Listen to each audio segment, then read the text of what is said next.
नमस्कार साथियों, कैसे हैं आप सभी। मैं शोभित आप सभी का स्वागत करता हूं आपके अपने YouTube चैनल एग्जाम डन पर। करंट इशू डिस्कस में आप सभी का स्वागत है। करंट इशू डिस्कस में आपको पता होगा मैं वो सभी टॉपिक डिस्कस कराता हूं जो आपके परीक्षा के लिहाज से इंपॉर्टेंट होते हैं और जितने भी एग्जाम होते हैं जैसे स्टेट पीसीएस या यूपीएससी उससे मोस्ट इंपॉर्टेंट होते हैं। आज इकोनॉमिक का सेक्टर का आपके सामने टॉपिक है। ब्रिटेन की इकोनॉमिक के बारे में चर्चा करेंगे क्योंकि अभी हाल ही में जो लीज ट्रस्ट है वहाँ के जो टैक्स को उनको कट कर दिया गया है, तो इसके बारे में भी आज डिस्कस करेंगे कि किस आधार पर उन्होंने टैक्स को कट किया है।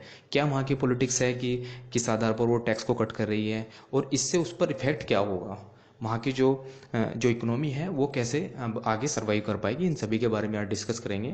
इकोनॉमिक के इम्पोर्टेंट से ये बहुत ज़्यादा इम्पोर्टेंट आपके लिए टॉपिक है और परीक्षा के लिहाज से जैसे यूपीएससी या फिर किसी भी स्टेट एग्जाम के लिहाज से ये इम्पोर्टेंट टॉपिक है। इंटरनेशनल लेवल पर आपको सबसे पहले तीन फैक्टर के बारे में मैं आपको बताऊंगा कि किस आधार पर इकोनॉमिक सर्वाइव करती है और क्या जो मुद्रा होती है वो किसी भी देश की मुद्रा वो नीचे कैसे आती है। सबसे पहले हम बात करते हैं एक फैक्टर की जो डिमांड और सप्लाई का काम करती है। डिमांड और सप्लाई क्या होता है, जब किसी चीज़ की डिमांड अधिक होगी और सप्लाई कम होगी तो उस चीज़ की वैल्यू अधिक होगी। क्या बोला मैंने, जिस चीज़ की डिमांड अधिक होगी और सप्लाई कम होगी उसकी वैल्यू इसी आधार पर ज़्यादा होगी। और जिस चीज़ की वैल्यू अगर कम है तो उसकी डिमांड भी कम होगी और उसकी सप्लाई अधिक होगी। तो ये डिमांड और सप्लाई का फंडा आपको जानना होगा। ऐसे ही अगर हम कंपैरिजन करें डॉलर को आपने देखा होगा कि डॉलर की जो डिमांड है वो इतनी ज़्यादा है कि इंटरनेशनल लेवल पर वहाँ की जो करेंसी है सभी की करेंसी डेप्रिशिएट कर रही है। जैसे भारत की मुद्रा देख लीजिए और पाउंड को देख लीजिए, जो जापान की येन है उसको देख लीजिए, चाइना की युआन है उसको देख लीजिए, सबकी सब जितनी भी मुद्रा है वो सब डेप्रिशिएट कर रही है। क्योंकि डॉलर की कमी होने के कारण ये सब हो रहा है। डॉलर की कमी हो क्यों रही है? डॉलर की कमी इसलिए हो रही है क्योंकि जो अमेरिका में जो डॉलर के जो इंटरेस्ट रेट है, अमेरिका के जो बैंक हैं, फेडरल बैंक है वहाँ का, उन्होंने अपने रेट को अप कर दिया, इंटरेस्ट रेट को बढ़ा दिया है। अब इंटरेस्ट रेट को बढ़ाने का मतलब है कि वो अपने देश में वापस लेके जाएंगे। वापस लेने का मतलब है कि जितने भी डॉलर हैं वो इंटरनेशनल लेवल पर घूम रहे हैं, कहीं किसी के शेयर बाजारों में लगे, किसी ने उसके बॉन्ड खरीद रखे हैं, तो वो सब के सब डॉलर उठकर वो सारे के सारे अमेरिका में चले जाएंगे। अब क्या हुआ, सप्लाई कम हो गई डॉलर की, इसी वजह से डिमांड बढ़ गई। अब डिमांड बढ़ने का कारण क्या है भाई, डॉलर का तो व्यापार चलता रहेगा, डॉलर में तो सभी व्यापार करते हैं। अब डॉलर की तो कमी पड़ गई, अब डॉलर की कमी पड़ेगी तो डिमांड अधिक होगी। इसी आधार पर भारत की भी मुद्रा नीचे गिर रही है। लगभग आज जो भारत की मुद्रा है वो 82 पर आ चुकी है, 82 रुपये पर आ चुकी है डॉलर के मुकाबले। आज अब बात करता हूं मैं इसके दूसरे फैक्टर के बारे में। दूसरे फैक्टर में क्या है कि जो रशिया यूक्रेन का युद्ध आपने देखा होगा, यूरोप के अंदर गैस सप्लाई करता है रशिया नॉर्ड स्ट्रीम 2 माध्यम से। जो नॉर्ड स्ट्रीम है एक पाइपलाइन है, एक नॉर्ड स्ट्रीम 1 है, एक 2 है, उसके माध्यम से यूरोप को गैस सप्लाई करता है रशिया। अब आपने रशिया और यूक्रेन का युद्ध देखा होगा, उससे क्या हुआ कि सैंक्शन लगा दिए गए अमेरिका के द्वारा, नॉर्ड स्ट्रीम को बंद कर दिया गया, तरह तरह के सैंक्शन लगा दिए जिससे स्विफ्ट से उसको बाहर निकाल दिया गया। तो ये सब बातें हैं और उसके आधार पर भी क्या हुआ, जो ब्रिटेन है, ब्रिटेन ने भी अपनी जो इकोनॉमी है वो भी उसकी गैस से चलती है। लगभग वहाँ पे बिजली भी गैस से बनाई जाती है और जो घरों को गर्म रखा जाता है क्योंकि वहाँ पे ठंड भी ज़्यादा पड़ती है, बर्फ़ पड़ती है, तो वो भी कहीं ना कहीं किसी चीज़ का महंगाई का कारण बनती है। अब तीसरे फैक्टर को बात करते हैं। जो ब्रिटेन की अभी हाल ही में प्रधानमंत्री बनी है लीज ट्रस्ट, उन्होंने उद्योगपति के टैक्स को कट कर दिया है, लगभग 10% कट किया है। तो आप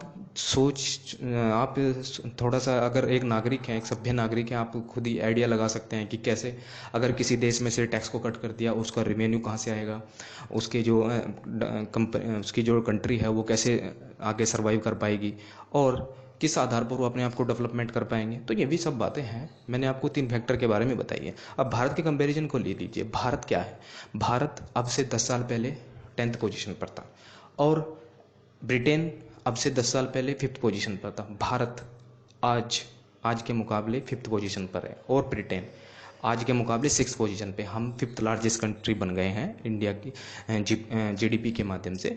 हम लगभग $3.5 ट्रिलियन की जीडीपी रखते हैं अपनी, और जो पाउंड की जो जीडीपी है वो लगभग $3 ट्रिलियन है। तो आप समझ सकते हैं कि कैसे भारत अपने आप को 2047 तक कैसे डेवलप कर लेगा।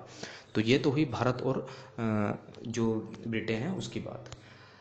अब इसमें हम बात करते हैं जो जीडीपी है, पर कैपिटा इनकम की जीडीपी है, ये आप देख सकते हैं 1700 से ले लेते हैं। 1700 को मैंने डाटा लेके आया हूँ 2008 तक।